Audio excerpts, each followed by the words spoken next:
One of my earliest childhood memories is from when I was 3 years old.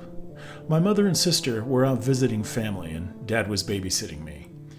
He'd already put me to bed in my crib, and I'm pretty sure I'd been asleep for a while, but I woke up. The bathroom light was on, but this was a night light because it was like 20 watts. Normally, I would just roll over and go back to sleep, but I looked through the bars of my crib and saw a man standing just inside the bedroom doorway, staring at me. The 20-watt light bulb gave him a backlight so I could just make out that he had on a bowler hat, wire-frame glasses, and a trench coat. He wasn't moving at all. He was just staring at me through the doorway. I think he was smiling.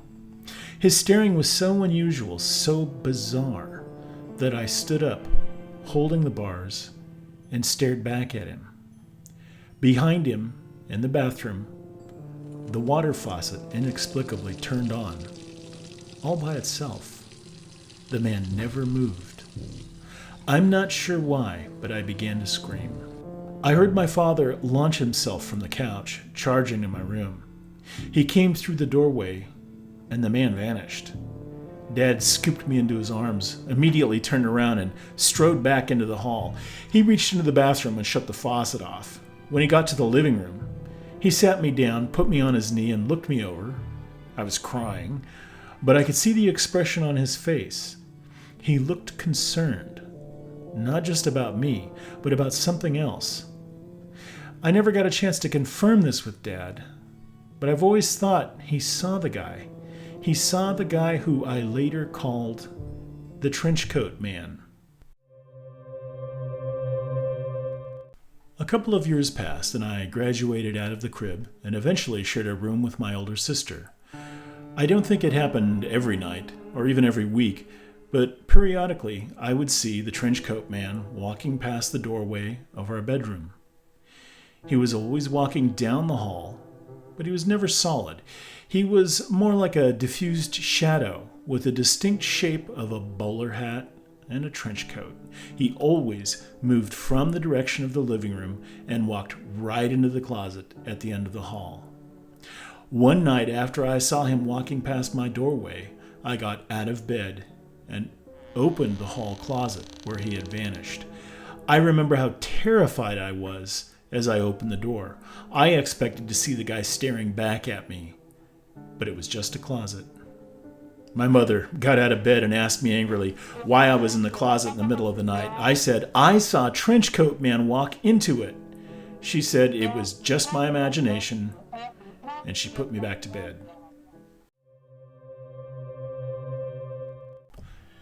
I was about 6 years old, and my parents and godparents went out to dinner and left my older sister and my cousin and I at home.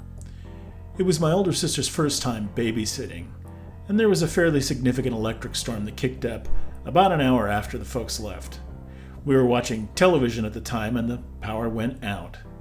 There was some panic, and I remember we all ran to the kitchen where my father's enormous flashlight was resting. I turned it on, and it lit the room fairly well. It was only a few seconds later when my sister suddenly screamed and pointed to the kitchen window. "Someone is there!" she cried. I swung the light around, and in the window, for just a moment, was the Trenchcoat Man staring in the window. In a second or two, he turned to his right and walked out of view. We all screamed, and we ran to the bedroom that had the telephone in it.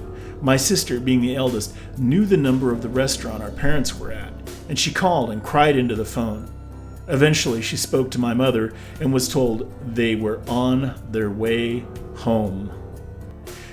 We sat there with only the flashlight to see by, listening to the thickening storm outside, blowing leaves, causing a howling of wind around the house, and heavy rain on the roof.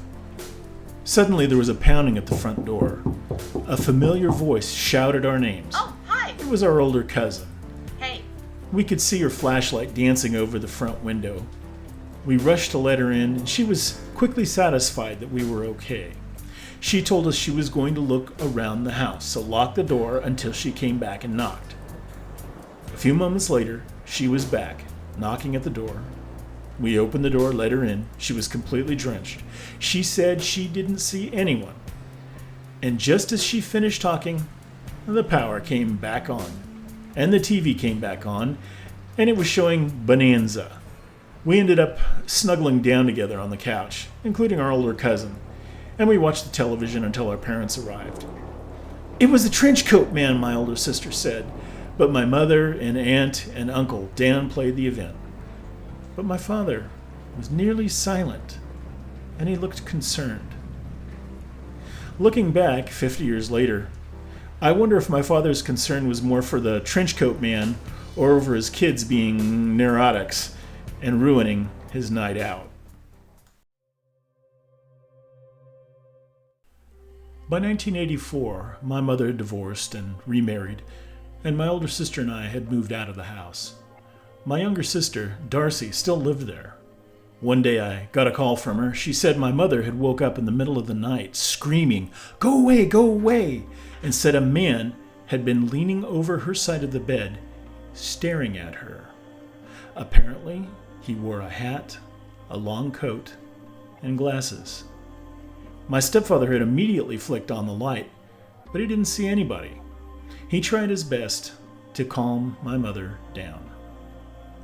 Darcy recalled how my older sister and I had talked about our unexpected visitor years before.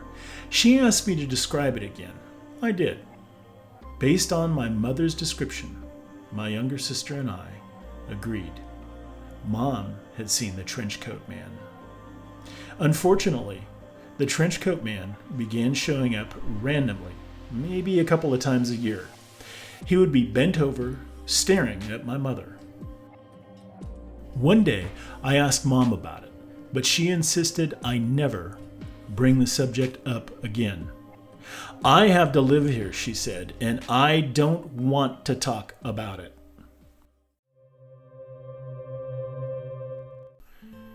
In later years, Darcy was a police officer and a realist.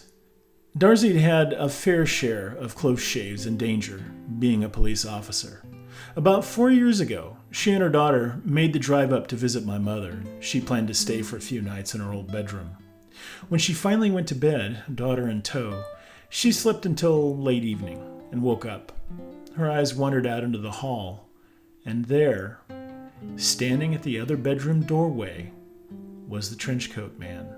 He was completely motionless and was staring into the room in my mother's direction.